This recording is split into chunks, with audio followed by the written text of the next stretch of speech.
நாடகத்துறையில் மற்ற நாடகங்கள் கதை வசனங்கள் மக்கள் செய்வது அங்கிருந்து சினிமா வாய்ப்பு சென்னை வந்து பல்வேறு வேலைகளை செய்து உணவுக்கே படத்துக்காக கஷ்டப்பட்டதாக சொல்கிறார். 1977 முதல் திரைப்படமாக 16 வயது மேலே வெளியிட்டிருக்கிறார். அதுவும் இந்த வெளிப்புற படப்பிடிப்பு என்பது சினிமா தமிழ் சினிமா திரைப்படத்துறையில் அது நிகழ்த்தப்படாமலே அவர்தான் சினிமா எடுத்துக்கொண்டால் 2 பாரதிராஜாவுக்கு முன்பு பாரதிராஜாவுக்கு பின்பு இருக்கிறார். ஏனென்றால் அவர்தான் வந்து வயல்வெளியிலும் சரி, கட்டவெளியிலும் சரி, ஒட்டல்காடுகளிலும் சரி, காலநிலையும் சரி, ஆங்காங்கே வெளியுலகிலே கிராமப்புற மக்களின் இயல்பான வாழ்க்கையை அவர் பதிவு செய்திருக்கிறார். அந்த படம் 1977 வெளியானதுக்கு அப்புறம் யாருக்கு கேட்கும் அளவுக்கு அந்த அளவுக்கு ஒரு உச்சபட்ச இயக்குநராக இருக்கிறார். அந்த உச்சபட்ச இயக்குநராக இருக்கும்போதுதான் அதிலே பாகியராஜ் அவர்கள் உதவியாளராக இருக்கிறார். அந்த திரைப்படத்தில் தான் இந்த நகைச்சுவை நடிகர் சாம்பவா கவுண்டமணி ஐயா அவர்கள் தான் அறிமுகம் செய்தார்கள். எண்ணற்றவர்கள் அலையில் ஓய்வு படத்திலே கார்த்திக், ராதா,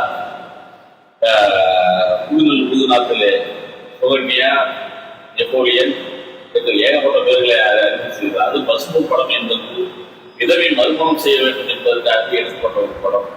ஏனென்றால் கணவன் இறந்து விட்டால் அப்படியே வாழ்ந்து விடக்கூடாது என்பதற்காக அந்த படம் வந்து அங்கு குரு காம்பவானில் வைத்து எடுத்திருக்கிறார் பாரதிராஜா. அதே மாதிரி பெண் பிள்ளைகள் பிறந்தால் நிறுத்தி வளர்க்க முடியாத சுமை என்று கருதிய காலத்திலே கருத்தமா என்ற அளப்பறையான ஒரு திரைப்படத்தை எடுத்து மக்களுக்கு கொண்டு சேர்ந்தார். என கல்வி வாழ்ந்து கொள்ளும் அளவுக்கு இந்த சமுதாயத்திலே அன்று கட்டிடமாக இருந்திருக்கிறார்கள். ஏனென்றால் ஒரு மனிதன் வளரக்கூடிய சூழ்நிலை தான் அவனை உயர்ந்தவனாகவும் நடந்தவனாக ஆக்குமே தவிர கிராமப்புறங்களில் இருந்த கருத்தமா அங்கு ஆடுமாடுமே கொண்டிருக்கிறார். அங்கு இருந்து கல்வி வாழ்ந்து கொள்ள வேண்டிய குழந்தை எவ்வளவு ஒரு கையிலே அது சென்று வளரும்போது அது மருத்துவம் பயின்று அவர்கள் வருகிறார்கள் என்றால் என்ன ஆசிரியர் தன்னுடைய தகப்பனையை வைத்து பார்க்கக்கூடிய சூழ்நிலைக்கு அவர்கள் தள்ளப்படுகிறார். ஏனென்றால் மனிதன் பிறப்பது ஏழ்மையில் இருந்தாலும் ஒவ்வொரு சூழ்நிலையிலும் மனிதன் வளர்க்கப்படும் தான் அவன் உயர்ந்தவன் அடுத்தவன் உருவாக்கும். ஏன்னா பொருளாதார ஏற்ற சூழ்நிலையும் சரி, கல்வியும் சரி, வெளியுலகத்தில் கிராமப்புறத்தில் இருந்தால் கிடைக்கும். ஆனால் அந்த அளவுக்கு நம்மளுக்கு பெற்றோர்கள் நமக்கு கொடுப்பதில்லை என்பதுதான். அதே போன்று வேதம் விருது என்ற திரைப்படத்திலே அதில் ஜாதியை வந்து தோல்வித்து காட்டியிருப்பார். நீங்க வந்து ஜாதி இல்லைன்னு சொல்றீங்க அப்படின்னு சொல்லிட்டு அவர் பேர் தேவன் வரும். வாழ்த்தவர் நீங்க மதிப்பு சொல்றீங்க. அது எப்படி எது படிக்க வேண்டாம் பண்ணமா என்று ஒரு பையன் கேட்பதாகவே அவருக்கு அப்போது வந்து சொல்லணும். நாமே ஜாதி இல்லைன்னு சொல்லிட்டு நம்மளே நம்ம பேருக்கு பின்னாடியே பாலுத்தவர் என்று சொல்லி கொடுக்கிறது அந்த பையன் கேட்பது அவரை செவிட்டால் அடிவது கொண்டு. ஏனென்றால் அப்பேற்பட்ட இயக்குனர் இன்று வந்து அவர் எத்தனை திரைப்படங்கள் எடுத்தாலும் கடலோட கவிதைகள் இல்லை.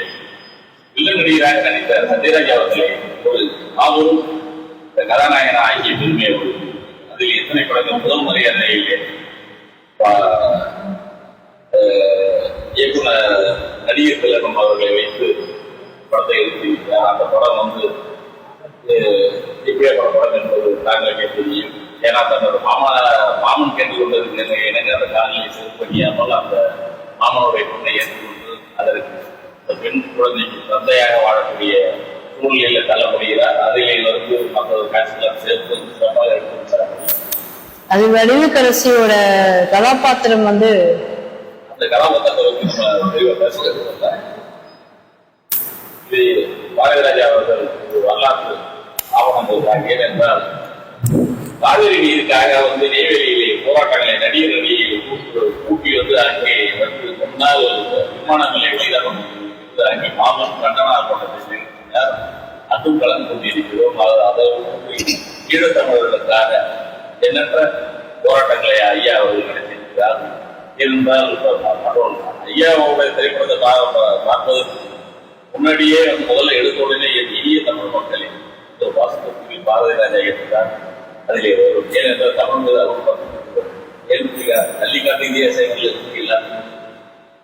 அவர்களை கடநிலை வரைக்கும் கொண்டு சென்றவர். அவர் வயது மூப்பின் காரணமாக இருந்தாலும் அவருக்கு மனசில் உள்ளது எல்லாம் ஏனென்றால் அவர் வளர்த்தெடுத்த அவரும் சாம்பவான்கள் எல்லாம் நினைக்கிறார்கள் என்று சிறந்த திரைக்கதை வசனகரதா என்று அழைக்கக்கூடிய பாக்யராஜ் அவர்கள் எல்லாத்துக்கும் எதை எடுத்தாலும் சரி யதார்த்தமாக அரசியல் அணிகளை செய்ய மணிவண்ணன் அவர்கள் எண்ணற்ற பேர்களை அறிமுகம் செய்து வைத்துள்ளார்.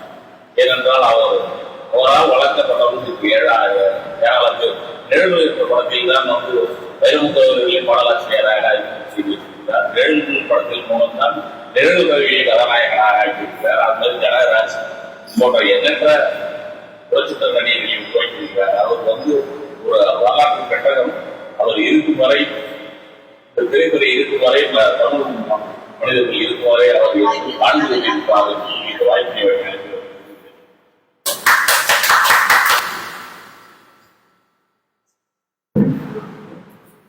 ராமச்சந்திரன் அவர்கள் மிகவும் சிறப்பாக நம்முடைய ஆற்றியுள்ளார். அவர் கடந்த வாரமே சொல்லியிருந்தேன். அவர் ஒரு கூகுள் மேப் இப்பொழுது ஒரு தலைப்பை கொடுத்தாலும் கூட அவர் அந்த தலைப்பை சார்ந்து எப்படியும் ஒரு அரை மணி நேரம் பேசியிருக்கிறார். அந்த அளவுக்கு திறமை வாய்ந்தவர். இயக்குனர் இமயம் பாரதிராஜ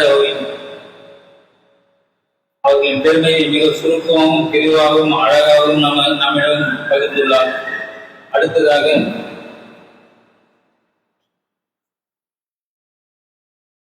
நம் தமிழ் முற்றத்திற்கு புதிதாக வந்துள்ள குருவன் அவர்களை பேச அழைக்கின்றேன்.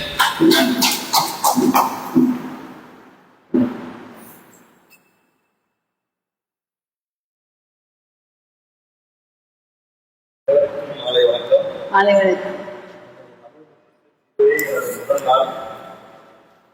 வந்து அவை பல முக்கிய நிகழ்வுகளை தெரிந்து கொண்டதற்கு எனக்கு மிகவும் மகிழ்ச்சியாக உள்ளது. ஒரு சினிமா தயாரிப்பாளர் இயக்குனர் என்று இந்நாள் வரை அறிந்த ஒரு நபர் தமிழுக்காகவும் தமிழர்களுக்காகவும் எவ்வளவு சேவை செய்துள்ளார் என்பதை தெரிந்த போது என் மனம் மிகவும்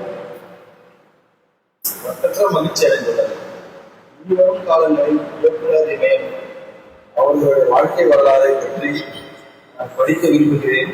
இனிவரும் காலங்களில் அவர்களுடைய செயல்பாடுகளையும் அவர்களுடைய நோக்கங்களையும் அடிப்படையாக கொண்டு என்னுடைய வாழ்க்கையை கட்டமைக்க வேண்டும் என்று இந்த நேரத்தில் நான் உங்களிடம் கூறிக்கொள்கிறேன்.